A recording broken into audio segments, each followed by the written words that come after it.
Hola, muy buenas noches. En compañía de mi compañera Lida Cristina, realizamos todo lo que tiene que ver, digamos, la identificación y las características al ojo, porque no se hizo el estudio de suelo pertinente para la siembra de riegras en el Carmen de Viboral, Antioquia.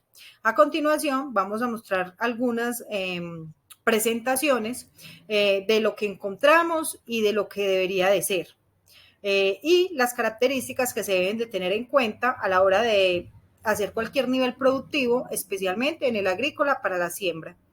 Entonces acá tenemos condiciones óptimas para el terreno, tenemos la topografía, el nivel del mar del Carmen de Viboral es de 2.500 metros.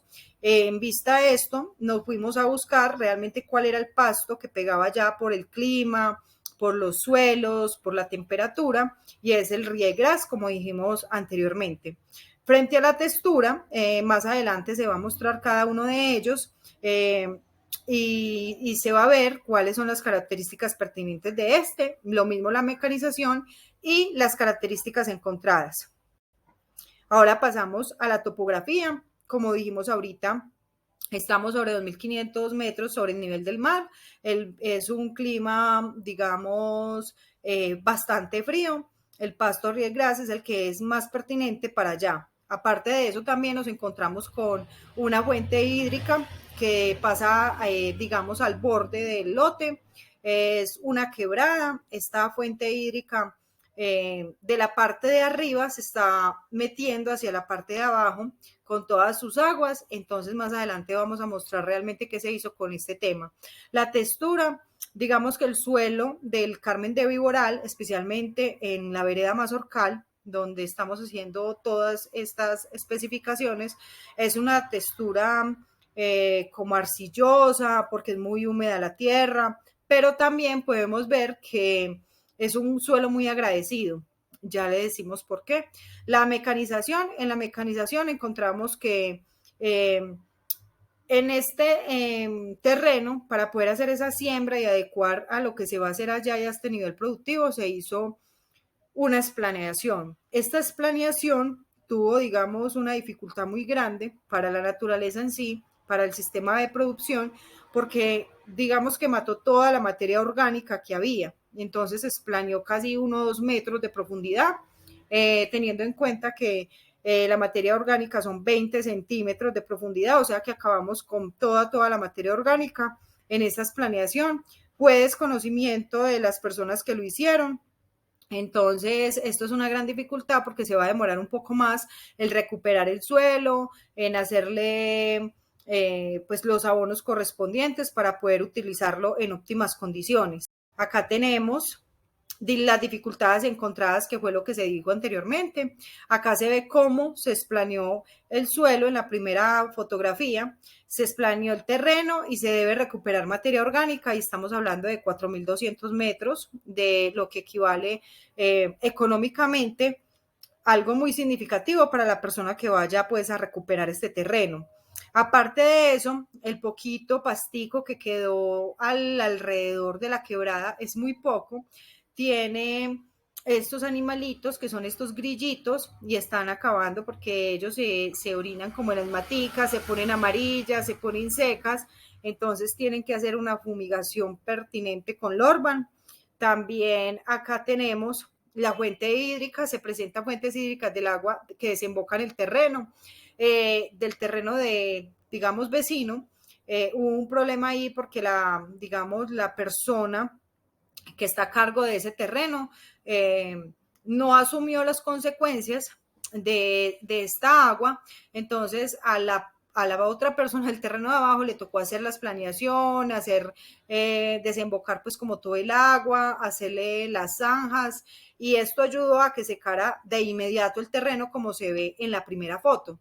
Esto ayudó significativamente porque se estaba yendo el terreno hacia los lados de la quebrada. Acá vemos en la fotografía cómo se le hizo la zanja. También vemos acá cuando se hizo las planeaciones, se le metió como el tractor. Entonces esto digamos que es un análisis cualitativo, no cuantitativo, porque como se dijo anteriormente, no tenemos un estudio de suelo. Si nosotros como técnicos vamos a dar como una recomendación o una asesoría a un cliente o a uno de nuestros jefes, por decirlo así, debemos de recomendarle en primera medida hacer un estudio de suelo, que esto se ve acá, recomendaciones para el terreno, para la siembra del terreno. Primero se debe hacer un estudio de suelo donde ellos nos dicen cuál es el pH del terreno, si es muy ácido, cuál es la materia orgánica que tiene el terreno. También nos muestra la textura, también nos muestra la densidad. Entonces, digamos que nosotros en este momento hacer una recomendación de qué cantidad se necesita para este terreno, estaríamos haciendo una recomendación no adecuada porque no tenemos nosotros las bases sólidas y cuantitativas de la cantidad que se necesita. Este estudio de suelo también nos arroja todo lo que tiene que ver con la cantidad de nutrientes, el potasio, el fósforo y el hidrógeno, que son digamos, las bases fundamentales del suelo, que son, digamos, el número uno en nutrientes del suelo, ¿sí? Entonces no sabemos.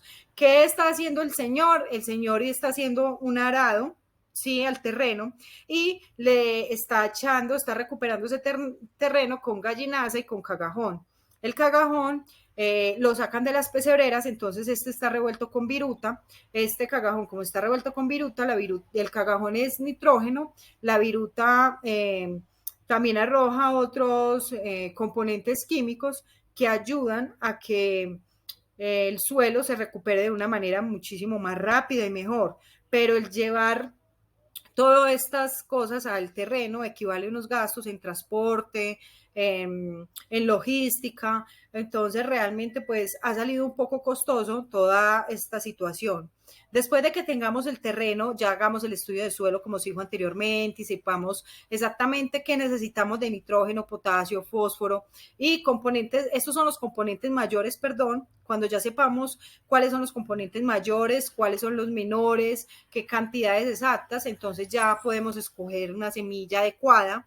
La profundidad de la semilla para la siembra de 2 centímetros, de uno con otro, creo que son 12 centímetros más o menos, qué pena si estoy errada en esta información, y la distancia de las siembras de 60 a 70 centímetros, ¿sí? Entonces acá tenemos como algunas recomendaciones que se dan, pero como se dijo anteriormente, son unas recomendaciones cualitativas de lo que vemos que está fallando en el terreno, porque las cuantitativas no lo arroja el estudio de suelo.